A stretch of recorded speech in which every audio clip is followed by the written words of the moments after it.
Welcome to Family History Mysteries, a podcast that tells the stories uncovered through family history research, the unexpected stories of everyday people. I am an avid family historian who has been compiling my family tree for over 15 years, with nearly 20,000 people recorded in my trees. And please put a review on my podcast. That will certainly help in getting the word out there and creating more listenership. Episode 161. The Moama-born Academy Award nominee. Mary Robison was an America-based actress whose career spanned 58 years, starting in 1883 when she was 25. She was a major stage actress of the late 19th and early 20th centuries, and she's remembered for dozens of films that she appeared in during the 1930s when she was in her 70s. Robison was the first Australian to be nominated for an Academy Award for her leading role in A Lady for a Day in 1933. May Robison was born Mary Jeanette Robison in Moama, New South Wales on the 19th of April 1858, what she described as the Australian bush. Her parents were Captain Henry Robison and Julie Schlesinger. May was the fourth child. Her siblings were William Henry Robison, born in 1848, James Lemon Robison, born in 1850, and Adelaide Fanny Julia Robison, born in 1852.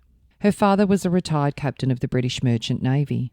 Henry Robison was born in Penrith, Cumberland, England in 1810 and lived in Liverpool. He served 24 years in the foreign trade of the British Merchant Navy as a mate and a sea captain. He retired on half pay due to his poor health and travelled with his wife Julia to Melbourne in October 1853 on the SS Great Britain. Julia had been born in 1824 in London and was 14 years younger than Henry. By April 1855, Henry was a watchmaker, jeweller, silversmith and ornamental hairworker in Burke Street, Melbourne. The family moved to live in Moama, over the river from Echuca in New South Wales, for the good of his and his wife's health, as they both had tuberculosis. Henry partnered with Edward Stevens and bought a large brick home in Moama in 1857 from James Maiden and opened it up as the Prince of Wales Hotel. On the 8th of January 1859, there was an article in the local paper titled Alarming Fire and Loss of Life. A most disastrous fire broke out at 4:15 yesterday morning at the Prince of Wales Hotel in Moama on the premises of Mr. Robison and Stevens, the well-known coach proprietors. It seems a lad of about 15 years of age, who was accustomed to be employed about the place, retired to sleep in the hayloft, and it is conjectured he commenced to smoke and thus set the place on fire. The fire could not have long been in existence before it was discovered, but owing to the inflammability of the goods stored in the loft and about the place, the flames spread with fearful rapidity. The boy who was sleeping in the hayloft was never afterwards seen, and the flames seemed to have commenced close to where he was supposed to be lying. In the loft and about the stable, some 18 ton of hay was stored, the whole of it consumed, and it was presumed that the boy was suffocated before he was aware of his danger. Immediately on the alarm being given, Mr. Stevens rushed out and succeeded in saving 11 out of the 14 horses in the stable, though at considerable personal risk. One of the burning beams of the roof had fallen within a few inches of his head. The people in the premises at the time were all fortunately saved from destruction. One end of the store adjoining the stable caught fire, but was fortunately extinguished without much damage being done. The loss is estimated between £750 and £800, and we regret to say the proprietors are entirely uninsured. All search for the remains of the boy have been ineffectual, but as soon as the ruins have cooled, a fresh and more vigorous search will be instituted. In partnership with Stevens, they also bought Maiden's Punt, and their coaching business ran between Bendigo, Moama and Deniliquin. Henry advertised the hotel for sale in the Sydney Morning Herald on Saturday the 9th of July 1859, as his health was failing. However, it hadn't sold by the time that he died there on the 27th of January 1860, and his death was announced on the 1st of February 1860. On the 27th at his residence, Prince of Wales Hotel, Moama, Murray River, Captain Henry Robison of the firm Robison and Stevens, leaving a widow and 4 young children to mourn his loss. May was not quite 2 years old when her father passed away. The Prince of Wales Hotel was a large brick house adjacent to Maiden's Junction Inn on the corner of Chanter and Victoria Streets in Moama. It was formerly James Maiden's house and it had 21 rooms. It was set on 2.5 acres of ground and it had a large stable that contained 12 horse stalls as well as the coach house and the saddler's shop attached that was outlined in the fire. There was also a small piggery and it was still operating in 1871. After Henry died, Julia Robison continued to run the Prince of Wales Hotel and she was granted a licence on the 23rd of April 1860. And on the 11th of January 1861, she placed a letter in the newspaper, "Ill-used publican and ill-used policeman," to the editor of the Pastoral Times. This is the Deniliquin newspaper. "Sir, in the last issue of your Contemporary, I read an attack upon me with reference to policeman Ryan taking a sum of money away from a guest of mine whilst in my house. In the course of the inquiry, it would be observed that the man, Macartney, my guest, was not present. But had I known that an inquiry was pending, I should have taken great care that this witness should have been forthcoming on my behalf, as well as others who would adhere to the truth. However, I have advertised in all local papers and those in Victoria in order that this evidence may be produced when I have no doubt it will be discovered who is the ill-used party. Julia Robison, Prince of Wales Hotel at Maiden Punt, 10th of January 1861. Julia remarried on the 19th of November 1862 to Walter Moore Miller at St Paul's Cathedral in Melbourne. He was a solicitor and a mayor of Albury at the time of the marriage. By 1865, Walter was working as a solicitor in Wagga Wagga. And on the 24th of March 1866, in the Deniliquin Pastoral Times, it says, "Walter Moore Miller, solicitor, deposed that he resided at the Royal Hotel. On Monday night last, he left his watch on a chair close to his bed, and on Tuesday morning it was gone. And he also missed a small gold barrel and a locker containing the portrait of a lady. The watch was worth £20. He was back in Albury in 1866 and Julia, Walter and her 4 children moved to Melbourne in 1866.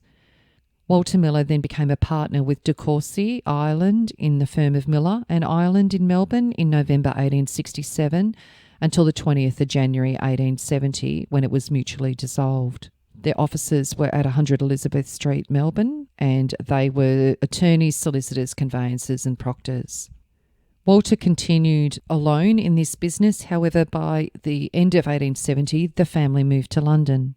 May Robison attended the Sacred Heart Convent School at Highgate in North London, and then she studied languages in Brussels. She went to Paris for her examinations in French, and she also had her early education in Australia, attending school in St Kilda. May eloped in order to marry her first husband, Charles Edward Frederick Collier Levison Gore, when May and Charles were both 19. They married on the 1st of November 1875 at Camden Town, London. They then travelled to New York on the 17th of May 1877 on the steamer SS Vaderland. They bought 380 acres of land at Fort Worth, Texas and established a cattle ranch and built a house there. According to one source, the Gores survived 2 years in their Prairie Manor house before homesickness, rural isolation and repeated bouts of fever convinced them to sell and try their fortunes in the more settled East. So by 1879 they moved to New York with very little money. May had one surviving child, Edward Hyde Levison Gore, that was born in 1876. She also gave birth to 4 other children that didn't survive beyond childhood. They were Charles Gore in 1877, Alexander Gore in October 1879, James Beryl Gore, also in 1879. I'm not sure whether they were twins or whether they are the same child and were renamed between birth and death, but there are records for both, and Nellie Candler Gore, born in 1880. Online family trees state that Charles Gore died in 1883. However, there is some conjecture as to where he actually died, and there isn't a death certificate. One theory, Gore wanted to return to England, and May decided that she wanted to stay in New York, and the couple divorced.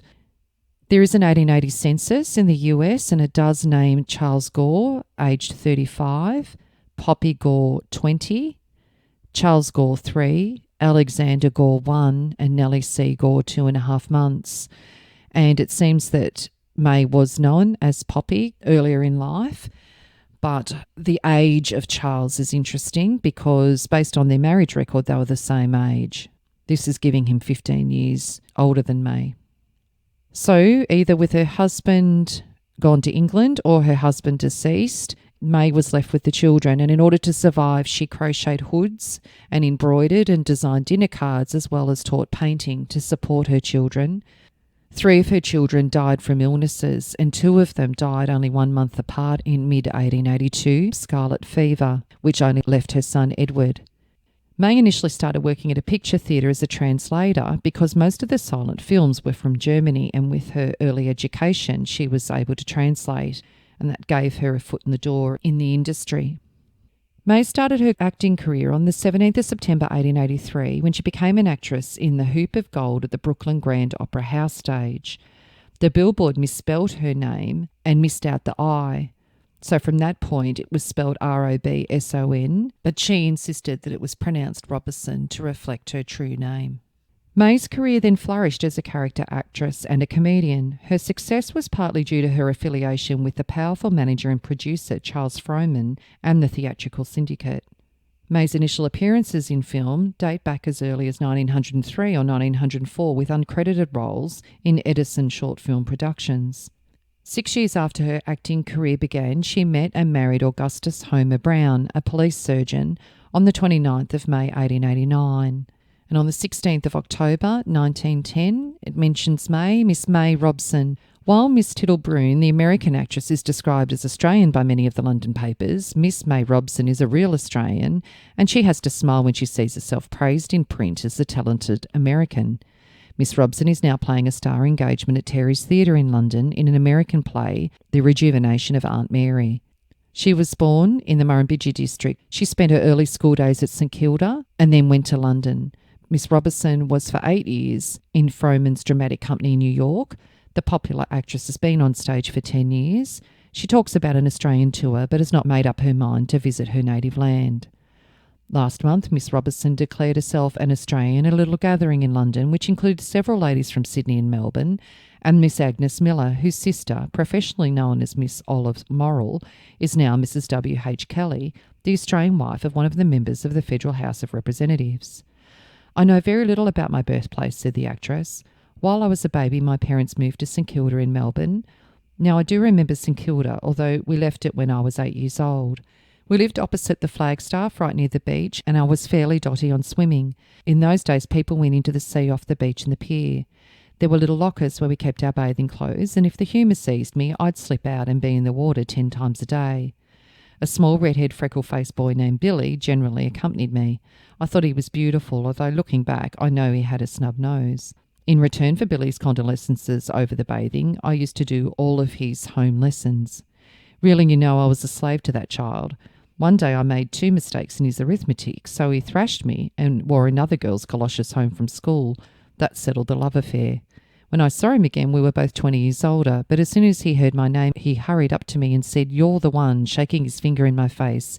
'You're the one that made a dunce of me.' Over and over again since I came to London, I have been pleasantly surprised to receive notes and visits from people who knew my family in the old days in Melbourne." May established her own touring theatrical company in 1911, and in 1915 she appeared as herself in a cameo in the silent film How Molly Made Good, which was probably her first feature film, and then she starred in the 1916 silent film A Night Out, an adaptation of the play she co-wrote, The Three Lights, that she wrote for Broadway back in 1911. She picked up another film role in 1916, appearing in the Marguerite Clark version of Snow White, and in 1919 made a guest appearance in the Jack Pickford movie In Wrong. Respected and firmly established in the theatre, Robson's fame and recognition allowed her to appear in films uncredited.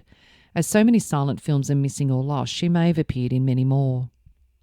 In 1927 she went to Hollywood, where she began a successful film career as a senior woman, often in comedic roles. Among her starring roles was in The She-Wolf in 1931 as a miserly millionaire businesswoman based on real-life miser Hetty Green. In 1933 she played the Queen of Hearts in Alice in Wonderland. And also in 1933, at the age of 75, Robson was nominated for an Academy Award for Best Actress for Lady for a Day as Damon Runyon's Apple Annie. She was the first Australian-born actress to be nominated for an Academy Award. She was also the oldest woman to be nominated at the age of 75, and her nickname was the Grand Old Lady of the American stage. while May appeared in a number of major films, she never did win an Oscar, and she wasn't inducted into the Hollywood Walk of Fame, despite being a very successful actress. In 1935, she played Countess Vronsky in Anna Karenina.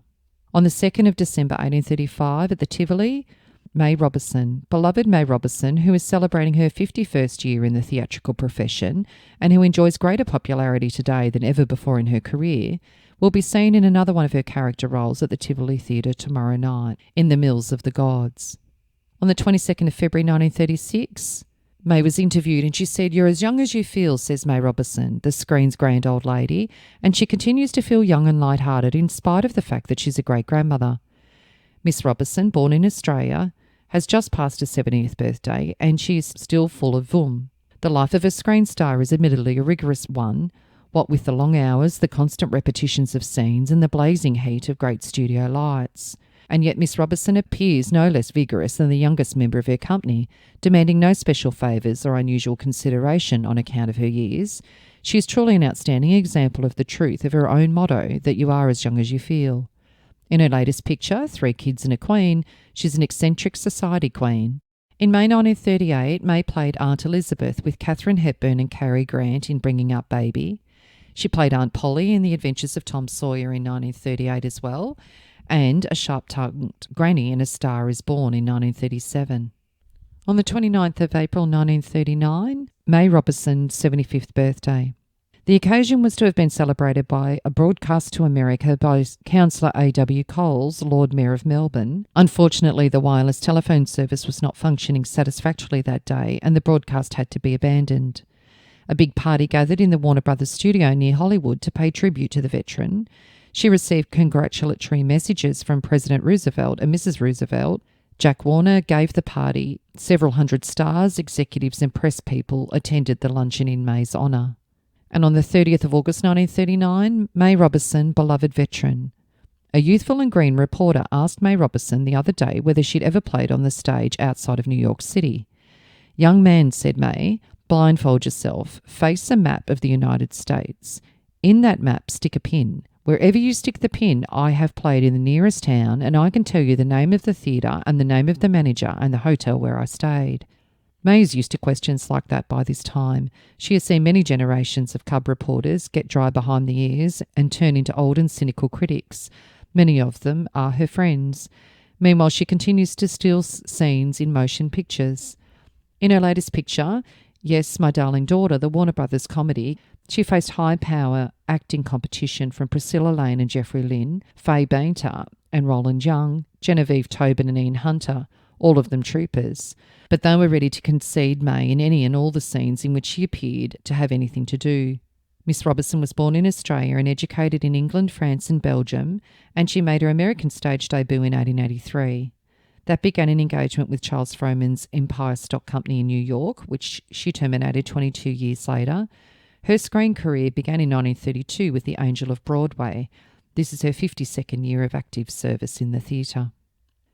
In 1940, she was top billed in Granny Get Your Gun at the age of 82. Her last movie was Joan of Paris, which was shot only a few months before her death. At this time, Edward Gore, her son, was her business manager, and she'd appeared in movies with Lucille Ball, John Barrymore, Cary Grant and Katharine Hepburn, and she also appeared with Jean Harlow in 3 movies. May Robison died on the 20th of October 1942 at the age of 84 in Los Angeles, California, and is buried at Flushing Cemetery, Queens, New York, next to her second husband, Augustus Brown, and in the same cemetery as her young children. In its obituary, the Nevada State Journal said that she died of a combination of ailments aggravated by neuritis and advanced age. The New York Times called Robison the Dowager Queen of the American screen and stage. There were articles announcing her death. The veteran Australian-born film star May Robison died at Hollywood on Tuesday. She commenced her screen career when she appeared in The Angel of Broadway, and during her 52 years as an actress, she did not miss one season, an achievement with few equals in the stage and film world. In Joan of Paris, which was screened at the Plaza Theatre, Narendra last week, she played the part of the gallant old schoolmistress spying for the English, who meets the death at the hands of the Nazis. Although it is not generally known, May Robison was married. She was Mrs. A. Gore and became a great-grandmother in 1939. And another article, famous old lady of the screen, May Robison, Australian-born character actress, is dead. Known as the most popular woman in Hollywood, she's been active in films until a few months ago. On her 71st birthday, she announced, "I shall retire when I'm 100. Meanwhile, I'm going to learn how to fly an aeroplane." She was the daughter of Captain Henry Robison, RN. She was educated in Paris, Brussels and London, but it was in Brooklyn, New York that she made her first appearance on stage in 1884.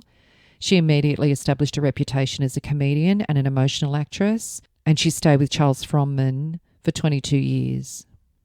So her family, her second husband, Augustus Homer Brown, was born on the 14th of April 1860 at Topsham, Maine, USA, and so he was 2 years younger than May. He appears in the 1860 census in Topsham as a 4-month-old with his father, Joseph Brown, and his mother, Lydia Ann Merritt, and his 2 siblings, Joseph and Ella. He went to Harvard in the 1880s and he became a physician. May survived him by 22 years. And May's son, Edward Hyde Van Levison Gore, was born on the 2nd of December 1876 in London. The family emigrated to the US when he was 1. He married Bertha Clara Lichtenstein on the 20th of January 1897 in Manhattan, New York.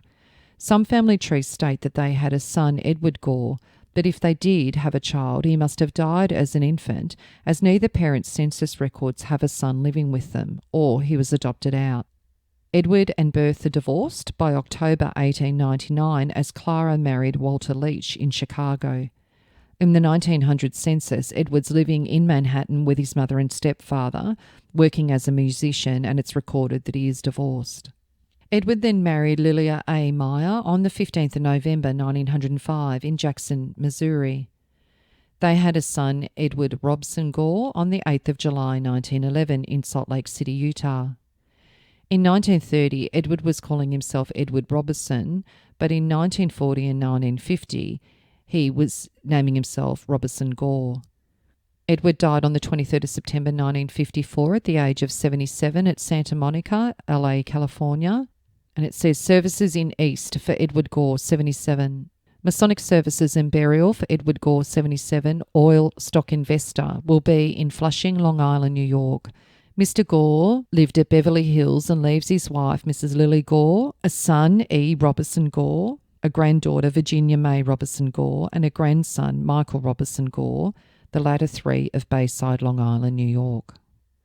So an amazing story of a lady that was born in the little town of Moama in the Riverina all those years ago that reached herself to the heights of Academy Award status. If you are interested in sharing your story on my podcast, Family History Mysteries, please go to my Facebook page and send me a message. If you would like some assistance in filling in the gaps in your family tree to see what mysteries you solve, please get in touch. And don't forget you can have early access to episodes by subscribing, and you'll also gain access to bonus episodes.